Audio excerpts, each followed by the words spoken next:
Welcome students, 12th standard physics public examination ஓட paper presentation தான் இந்த வீடியோல நம்ம பார்க்க போறோம். இந்த பேப்பர் பாத்தீங்கன்னா ஒரிஜினல் ஆன்சர் ஸ்கிரிப்ட் பப்ளிக் எக்ஸாம்ல எழுதுன ஒரிஜினல் ஆன்சர் ஸ்கிரிப்ட்டை எப்படி வந்து டீச்சர்ஸ் வேல்யூவேஷன் பண்ணிருக்காங்கன்னு நம்ம இந்த வீடியோல டீடைலா சொல்றேன். அதனால வீடியோ ஸ்கிப் பண்ணாம ஃபுல்லா பாருங்க. தொடர்ந்து நம்ம சேனலுக்கு சப்போர்ட் பண்ணுங்க. சப்ஸ்கிரைப் பண்ணாத ஸ்டூடண்ட்ஸ் மறக்காம சப்ஸ்கிரைப் பண்ணிட்டு இந்த வீடியோக்கு லைக் போடுங்க. இந்த வீடியோ உங்க ஃப்ரெண்ட்ஸ்க்குலாம் ஷேர் பண்ணுங்க. இந்த பேப்பர் பாத்தீங்கன்னா 70க்கு 57 எடுத்த பேப்பர் எப்படிலாம் ரைட் பண்ணிருக்காருன்னு பாப்போம். ஃபர்ஸ்ட் பாத்தீங்கன்னா பார்ட் 1 அட்டெண்ட் பண்ணிருக்காரு 1 மார்க்ஸ். நீங்க வந்து பாத்தீங்கன்னா உங்களுக்கு ஃபர்ஸ்ட் எந்த பகுதி தெரியுதோ அதை தான் அட்டெண்ட் பண்ண சொல்லுவேன். நானும் உங்களுக்கு எந்த பகுதி 2 மார்க்ஸ் நல்லா தெரியுதா 3 மார்க்ஸ் நல்லா தெரியுதா இல்ல 5 மார்க்ஸ் நல்லா தெரியுதா அதை தான் அட்டெண்ட் பண்ண சொல்லுவேன். ஆனா 1 மார்க்ஸ் ரைட் பண்ணிட்டு அப்புறம் எழுத பாருங்க. ஏன்னா 1 மார்க்ஸ் வந்து பாத்தீங்கன்னா மேக்ஸिमम 10 1 மார்க்ஸ் கிட்ட புக் பேக்ல இருந்து வரும். உங்களுக்கு 1 மார்க்ஸ் கன்ஃபார்ம் படிச்சிருப்பீங்க மேக்ஸिमम. அப்போ 1 மார்க்ஸே நீங்க நிறைய கரெக்ட்டா எழுதி இருந்தீங்கன்னா ஒரு 10 12 கிட்ட கரெக்ட்டா எழுதுனீ இல்ல ஃபுல் 1 மார்க்ஸ்மே கரெக்ட்டா எழுதி இருந்தீங்கன்னா உங்க பேப்பரை வேல்யூவேஷன் பண்ற ஸ்டாஃப்ஸ்க்கு வந்து பாத்தீங்கன்னா அந்த பேப்பர் மேல ஒரு நல்ல அபிப்பிராயம் ஏற்பட்டு அந்த பேப்பர் பாத்தீங்கன்னா கொஞ்சம் அவங்க லிபரலாவும் கரெக்ட் பண்ணலாம். ஏன்னா வந்து பாத்தீங்கன்னா 1 மார்க்ஸ் எல்லாமே கரெக்ட்டா இருக்கான். அப்ப உள்ளலாம் நல்லா கரெக்ட்டா தான் எழுதி இருப்பான் அப்படினு அவங்களுக்கு தோணலாம். சரிங்களா? அதனால தான் 1 மார்க்ஸை ஃபர்ஸ்ட் ரைட் பண்ணுங்க. நெக்ஸ்ட் பாத்தீங்கன்னா இவர் 1 மார்க்ஸ் எல்லாமே ரைட் பண்ணிருக்காரு. அதுக்கு அப்புறம் ஆப்ஷனோட ரைட் பண்ண பாருங்க. ஏன்னா உங்களோட ஒரிஜினல் ஆன்சர் கீழ ஆப்ஷன் வித் ஆன்சருக்கு தான் மார்க் தர சொல்லிருக்காங்க. நீங்க அப்படி ஆப்ஷன் மட்டும் இல்ல ஆன்சர் மட்டும் எழுதுனீங்கன்னா மார்க் கிடையாது. அப்படியே எல்லா 1 மார்க்ஸும் ரைட் பண்ண பாருங்க. ஏன்னா நமக்கு கிரேஸ் மார்க்கும் கிடைக்கலாம். அப்படி இல்ல நீங்க எழுதுன 1 மார்க்ஸ் லக்ல கரெக்ட்டும் ஆகலாம். அதனால எல்லா 1 மார்க்ஸ்மே ரைட் பண்ண பாருங்க. சைடுல ஒரு காலம் பிரிச்சு வொர்க் அவுட் பண்ணி பாத்துக்கோங்க. ரெண்டாவது பாத்தீங்கன்னா பார்ட் 2ல 2 மார்க்ஸ் அட்டெண்ட் பண்ணிருக்காரு. 2 மார்க்ஸ் பொறுத்த வரைக்கும் உங்களுக்கு ப்ராப்ளமேட்டிக் क्वेश्चंसலாம் நல்லா தெரியும்னா அந்த क्वेश्चन அட்டெண்ட் பண்ணிடுங்க. 2 மார்க்ஸ் 3 மார்க்ஸ்ல நமக்கு கம்பல்சரி போக ஒரு ப்ராப்ளமேட்டிக் क्वेश्चंस வரும். ஏன்னா ப்ராப்ளம் क्वेश्चनல ஆன்சர் கரெக்ட்டா இருந்தா உங்களுக்கு மார்க் கம்மி பண்ணவே மாட்டாங்க. இவர் எப்படி எழுதிருக்காரு பாருங்க. கரெக்ட்டா எழுதிருக்காரு. கிவன் போட்டுட்டார் ஃபர்ஸ்ட். எல்லா क्वेश्चंसலயும் இதே தான் பண்ணனும். முத கிவன் போட்டு அதை எழுதிட்டு ஃபார்முலாக்கு கன்ஃபார்ம் 1 மார்க். அதுக்கு அப்புறம் பாத்தீங்கன்னா அதை எடுத்து சப்ஸ்டிட்யூட் பண்ணி ஆன்சர் கண்டுபிடிச்சு பிசிக்ஸ்ல பொறுத்த வரைக்கும் நமக்கு யூனிட்ஸ் ரொம்ப முக்கியம்ப்பா. அதனால யூனிட்ஸோட முடிஞ்ச வரைக்கும் ரைட் பண்ண பாருங்க. யூனிட்ஸ் இல்லனாலே ½ மார்க்ஸ் கம்மியாகும். அப்புறம் 2 மார்க் கொடுத்துறாங்க. அப்புறம் எலக்ட்ரிக் ஃபீல்ட்னா டெஃபினிஷன் எழுதிருக்காரு. அந்த ஃபார்முலாஸ் எழுதிருக்காரு. எஸ்ஐ யூனிட் எழுதிருக்காரு. அவருக்கு பாத்தீங்கன்னா 2 மார்க் கொடுத்துறாங்க. 2 மார்க்ஸ் பொறுத்த வரைக்கும் அவங்க ஃபார்முலாஸ் ஆர் எஸ்ஐ யூனிட் கேட்கலனாலும் நீங்க எழுத பாருங்க. 2 மார்க்ஸோ 3 மார்க்ஸோ எழுத பாருங்க. ஏன்னா உங்களுக்கு திடீர்னு அந்த தியரி சென்டென்ஸ் வந்து தப்பா நீங்க மறந்து போய் நீங்க ஏதோ ஒன்னு எழுதுனீங்கனாலும் அதுக்கு மார்க்ஸ் போயிட்டு இந்த ஃபார்முலா அந்த யூனிட்ஸ்க்கு பாத்தீங்கன்னா 1 மார்க் கிடைக்க வாய்ப்பு இருக்கு. Q ஃபேக்டருக்கும் அதே தான் பண்ணிருக்காரு. சூப்பரா அதுக்கு 1 இதுக்கு 1ன்னு கூட மார்க் போட்டுருப்பாங்க.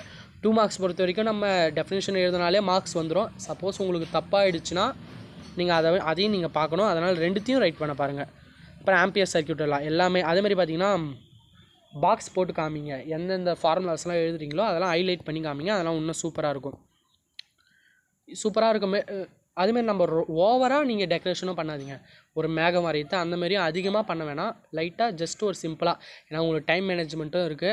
அழகா பென்சில்ல ஒரு பாக்ஸ் ஜஸ்ட் பாக்ஸ் இல்லனா அந்த ஃபார்முலாவை 2 மார்க்ல எழுதுனா ஒரு Black பென்ல. சரி நமக்கு ஒரு பேனா தான் நம்ம யூஸ் பண்ணனும். அதனால பாக்ஸ் போட்டு காமிக்க பாருங்க.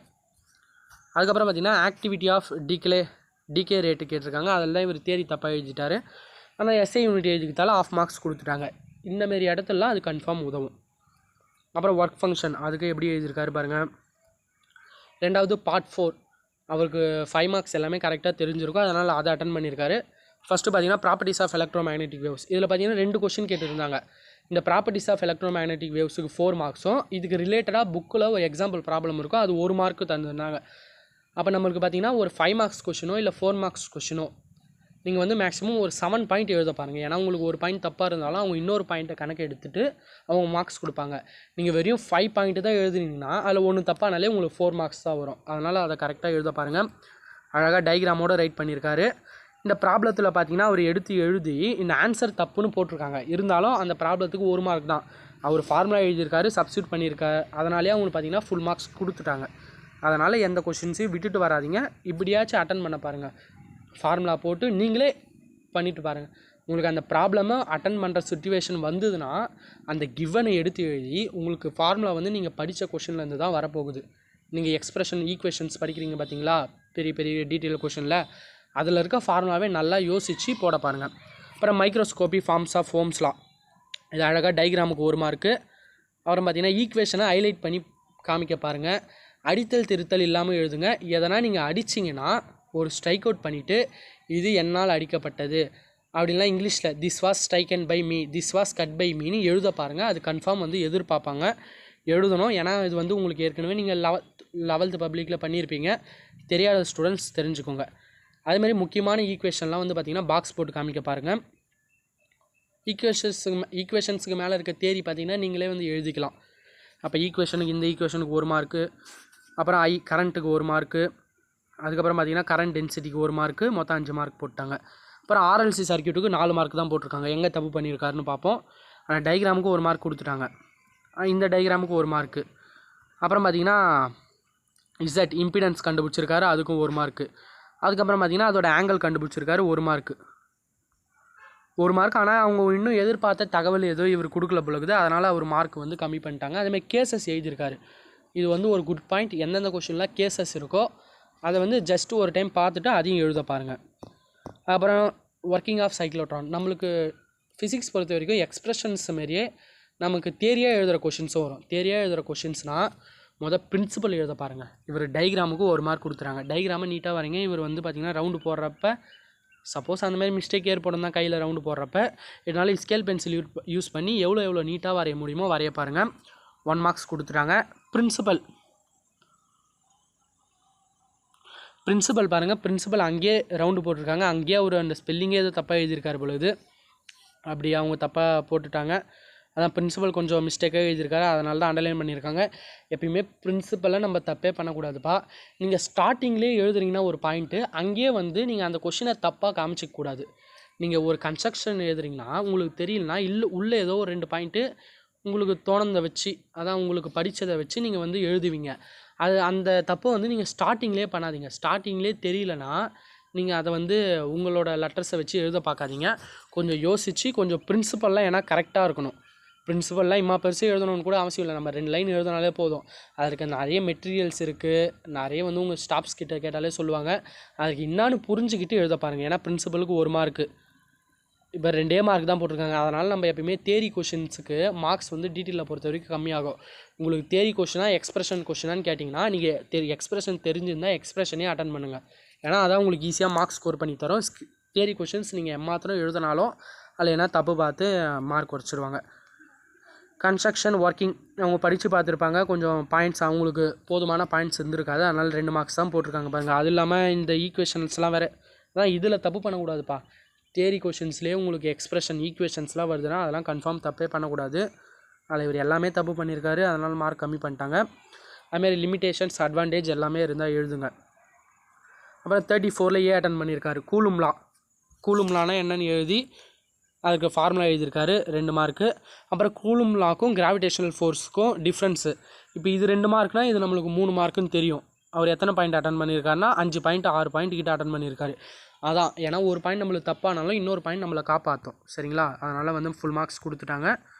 ரெண்டாவது பார்ட் 3 பொறுத்த வரைக்கும் 3 மார்க்ஸு. கிர்ச்சாஃப் ஃபர்ஸ்ட் ரூல் அந்த ஸ்டேட்மெண்ட்டுக்கு 1 மார்க்கு, அதான் 1.5 மார்க்ஸ் கொடுத்துருக்காங்க. அப்புறம் அதான் கிர்ச்சாஃப் ஃபர்ஸ்ட் ரூலுக்கு 1.5 மார்க்கு, செகண்ட் ரூலுக்கு 1.5 மார்க்கு. அந்த ஸ்டேட்மெண்ட்டு இந்த ஈக்குவேஷனுக்கு 1 மார்க்கும் 1.5 மார்க்கும். இந்த ரெண்டாவது ஸ்டேட்மெண்ட்டு ஈக்குவேஷன்ஸுக்கு வந்து பார்த்திங்கன்னா அந்த டயக்ராம்ஸுக்கு சேர்த்து 1.5 மார்க் கொடுப்பாங்க. ஆனால் இவர் ரெண்டாவது ஸ்டேட்மெண்ட்டு தப்பாக எழுதிட்டார். ஆனால் லாஸ்ட்லாம் பொறுத்த வரைக்கும் தப்பாக எழுதக்கூடாதுப்பா. அதில் என்ன ஸ்டேட்மெண்ட் இருக்கோ அதையும் எழுத பார்க்கணும். அதனால் தெளிவாக படிச்சுக்கோங்க. Conversion of galvanometer into ammeter. அவங்க பார்த்திங்கன்னா இந்த கொஷினை எக்ஸஸ்ன்னு போட்டிருக்காங்க. அது என்ன நம்ம மற்ற கொஷின்லாம் பார்த்துட்டு வந்து சொல்கிறேன். அதுக்கப்புறம் பார்த்திங்கன்னா electrostatic potential due to a point charge அதை அட்டன் பண்ணியிருக்காங்க. டயக்ராம்ஸுக்கு நீட்டாக போட்டுருந்தால் மார்க்கு. அதுக்கப்புறம் பார்த்திங்கன்னா ஈக்குவேஷன்ஸ் இங்கே பாருங்கள், இங்கே வெளியே வந்து அவர் இ வெக்டார்னு போட்டார். அது தப்பாக இருக்குது பொழுது, அதனால் 2 மார்க்ஸ் தான் போட்டிருக்காங்க. அதுக்கப்புறம் பார்த்திங்கன்னா ஃப்ரனாஃபர் லைன்ஸ் இது கரெக்டாக எழுதியிருக்காரு, அதனால் 3 மார்க்ஸ் கொடுத்துட்டாங்க. அப்புறம் ஆப்டிக்கல் பாத்து இதுவும் கரெக்டாக ரைட் பண்ணி கரெக்டாக ஈக்குவேஷன்ஸ் போட்டிருக்காரு, 3 மார்க்ஸ் கொடுத்துட்டாங்க. அப்புறம் பார்த்திங்கன்னா கம்பல்சரி கொஷின் அவர் அட்டன் பண்ணியிருக்காரு. அட்டன் பண்ணதுக்கே பாராட்டுகள். ஏன்னா வந்து நமக்கு சப்போஸ் ஒரு கிரேஸ் மார்க் வந்தாலும் நம்ம வந்து எப்படின்னு பார்த்துக்கணும். அவர் எத்தனை அட்டன் பண்ணியிருக்காருன்னா 1 2 3 4 5 6 3 மார்க்ஸ் தான் அட்டன் பண்ணியிருக்காரு. ஆனால் அதை எக்ஸஸ்னு போட்டு வச்சுருக்காங்க. அதனால் எக்ஸாம்ஸை வந்து பார்த்திங்கன்னா நல்லா வந்து ஸ்கோர் பண்ணுற மாதிரி தெளிவாக படித்து, ஏன்னா ஃபிசிக்ஸ் பொறுத்த வரைக்கும் எக்ஸ்ப்ரெஷன் தான் முக்கியம். ஏன்னா நம்மளுக்கு ஒரு எக்ஸ்ப்ரெஷன் மறந்து போயிட்டாலே நமக்கு வந்து ரொம்ப கஷ்டமாக இருக்கும். அதனால் இம்பார்ட்டண்ட்டான கொஷின்ஸ் நான் ஏற்கனவே கொடுத்துட்டேன். அந்த கொஷின்ஸை மட்டும் படித்தா போதும். அதனால் வால்யூம் 1 ஃபுல்லாக கவர் பண்ணிவிட்டு அப்புறம் வால்யூம் 2க்கு படிக்க பாருங்கள். அழகாக நீட்டாக ரைட் பண்ண பாருங்கள். எல்லாமே கொஷின்ஸ் வந்து முக்கியமான பாயிண்ட்டாக இருந்தால் அண்டர்லைன் பண்ணி காமிங்க. சப்டாபிக் போட்டு எழுதுங்க. 2 பேனாலும் நம்ம யூஸ் பண்ண முடியாது. அதனால் தியரி கொஷின்ஸ் அதான் ப்ளூ பெனால் எழுதிட்டு இல்லை இங்கி பெனால் எழுதிட்டு ஒரு அண்டர்லைன் பண்ணி காமிங்க.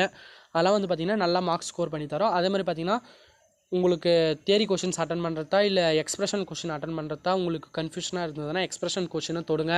தியரி கொஷின்ஸில் ஸ்டார்டிங்லேயே வந்து தப்பு பண்ணாதீங்க.